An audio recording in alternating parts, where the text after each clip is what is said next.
शुरू अल्लाह के नाम से जो रहमान व रहीम है। मेरे चादर लपेटे रसूल, रात को नमाज के वास्ते खड़े हो मगर पूरी रात नहीं, थोड़ी रात या आधी रात या इससे भी कुछ कम कर दो या उससे कुछ बढ़ा दो, और कुरान को बाकायदा ठहर ठहर कर पढ़ा करो। हम अनकरीब तुम पर एक भारी हुक्म नाजिल करेंगे, इसमें शक नहीं कि रात को उठना, खूब नफ्स का पामाल करना और बहुत ठिकाने से जिक्र का वक्त है।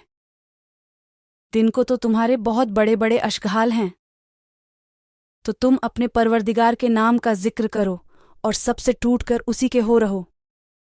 वही मशरिक और मगरिब का मालिक है, उसके सिवा कोई माबूद नहीं, तो तुम उसी को कारसाज बनाओ और जो कुछ लोग बका करते हैं उस पर सब्र करो और उनसे बाउनवाने शाइस्ता अलग थलग रहो।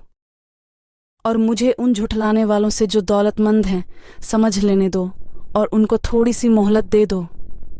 बेशक हमारे पास बेड़ियां भी हैं और जलाने वाली आग भी, और गले में फंसने वाला खाना भी, और दुख देने वाला अजाब भी। जिस दिन जमीन और पहाड़ लरजने लगेंगे और पहाड़ रेत के टीले से भुर भुरे हो जाएंगे। ए मक्का वालों, हमने तुम्हारे पास उसी तरह एक रसूल मोहम्मद को भेजा जो तुम्हारे मामले में गवाही दे, जिस तरह फिरौन के पास एक रसूल मूसा को भेजा था। तो फिरौन ने उस रसूल की नाफरमानी की, तो हमने भी उसकी सज़ा में उसको बहुत सख्त पकड़ा।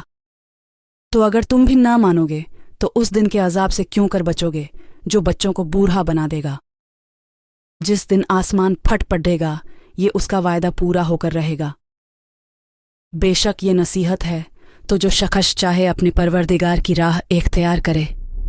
ए रसूल, तुम्हारा परवरदिगार चाहता है कि तुम और तुम्हारे चंद साथ के लोग कभी 2/3 रात के करीब और कभी आधी रात और कभी तिहाई रात नमाज में खड़े रहते हो, और खुदा ही रात और दिन का अच्छी तरह अंदाज़ा कर सकता है। उसे मालूम है कि तुम लोग उस पर पूरी तरह से हावी नहीं हो सकते, तो उसने तुम पर मेहरबानी की, तो जितना आसानी से हो सके उतना नमाज में कुरान पढ़ लिया करो। और वह जानता है कि अनकरीब तुम में से बाज बीमार हो जाएंगे और बाज खुदा के एफ़ज़ल की तलाश में रूए ज़मीन पर सफ़र इख्तियार करेंगे, और कुछ लोग खुदा की राह में जिहाद करेंगे।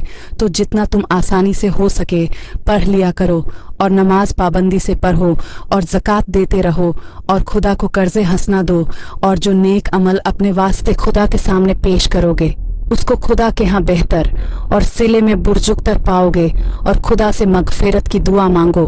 बेशक खुदा बड़ा बख्शने वाला मेहरबान है।